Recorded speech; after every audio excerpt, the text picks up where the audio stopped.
So before we actually get into validation, I want to do the next one up. So what we've done to this point is we've dealt with the first of these. So if you're a guest, do guest stuff. Now for customer, let's do customer stuff and see how that varies a little bit inside of here. So following the same pattern of what we just did, I can come back to here and say for an existing customer, I want to go build an existing customer object. So I have a helper class, and right now my helper class doesn't have a ton of code inside of it. So I'm perfectly okay to add another method to my helper class. You could, instead of have command line helper, you could say guest helper, and then have customer helper, then have so any classes like that. That segmentation is largely A, personal, B, based off the scope and context of the problem, and C, something that can be changed over time. If something gets really big, you can decide to split it up. You can decide to refactor.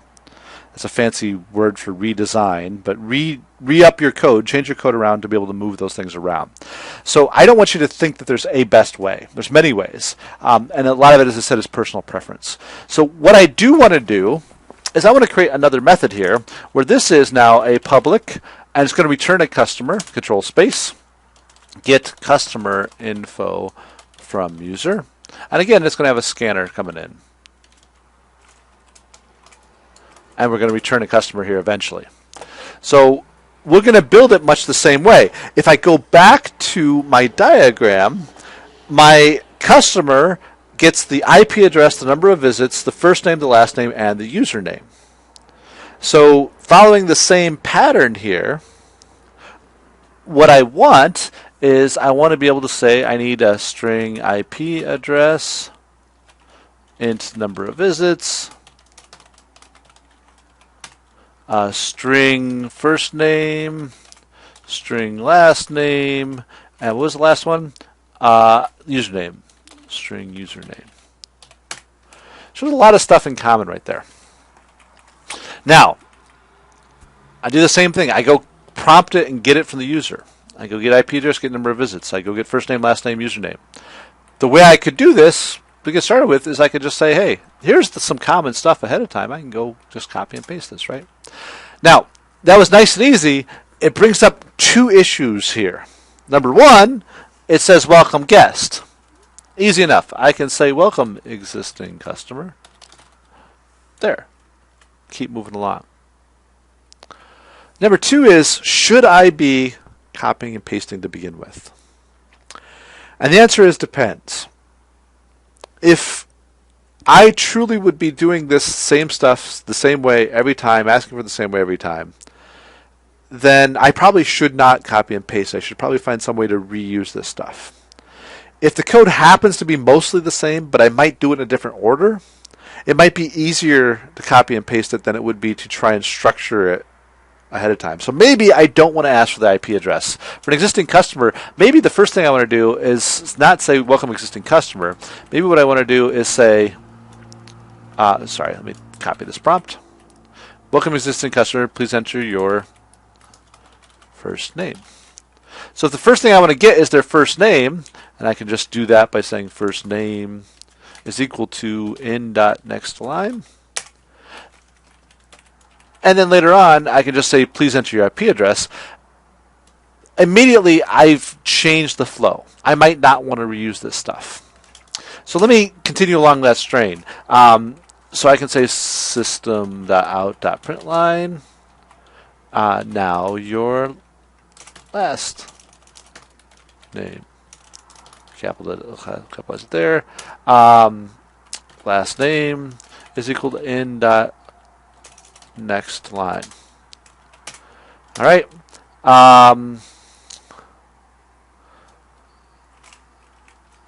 Just copy and paste this. How about your username? And then username is equal to in.nextLine. Oops. Next line. There you go. So now at this point, I have my pieces together. I've got my prompts together and everything else. All right. I got to put together my object down here. I say customer.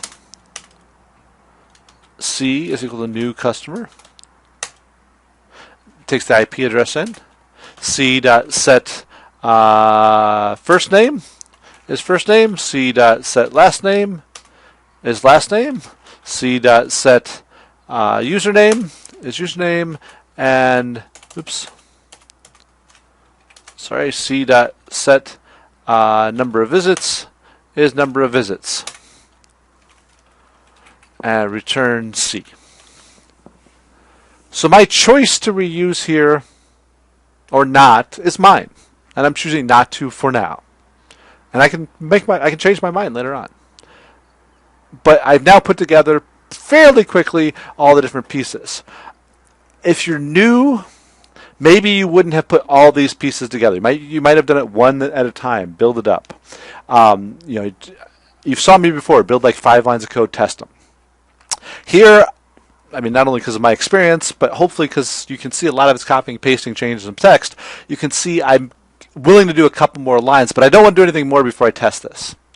So my testing is actually pretty easy. I come back to here, and I can change this to be P is equal to helper dot get customer info from user. Take that out, and then I should be ready to go. Oops, I need a semicolon at the end of that, and should be ready to go. So now when I run this, I can say 1 for guest, or I can say 2 for existing customer. Welcome customer. Please enter your first name. Tony. Low. T-Low. IP address. Doesn't matter. How many times you visited the site? 3. And here we go. Tony Low, username, IP address is there. All right. Now, notice I'm finding more issues inside of my code. As I evolve my code as I get further along, I don't have the number of visits right here. It might be something I want to fix. I might notice this in my testing. Now that I'm getting more robust, I come back to customer. I say, what's my toString look like?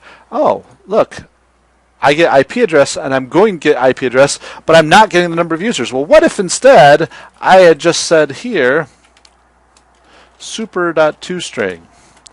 I can tweak this real quick. I can go run my code again. I can say, there's my existing, Tony Low, T-Low, IP address, 4 visits. And now my number of visits is showing up. Not very good formatting, but the point being is constant evolution. I don't want you to think the idea is you're going to write this, it's going to be right the first time. Even for me, writing this in front of you, I'm constantly evolving.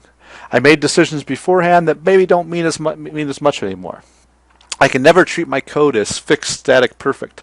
I always have to consider it as, is it meeting my requirements? Is it meeting my needs? And so now, after making the person work, I was able to go and make the customer work. The next iteration would be go to make the employee work. But before you do that, I want you to go and try a second one on yours. Create a second method, see if all that stuff can happen or not. All right? So let me let you go do that.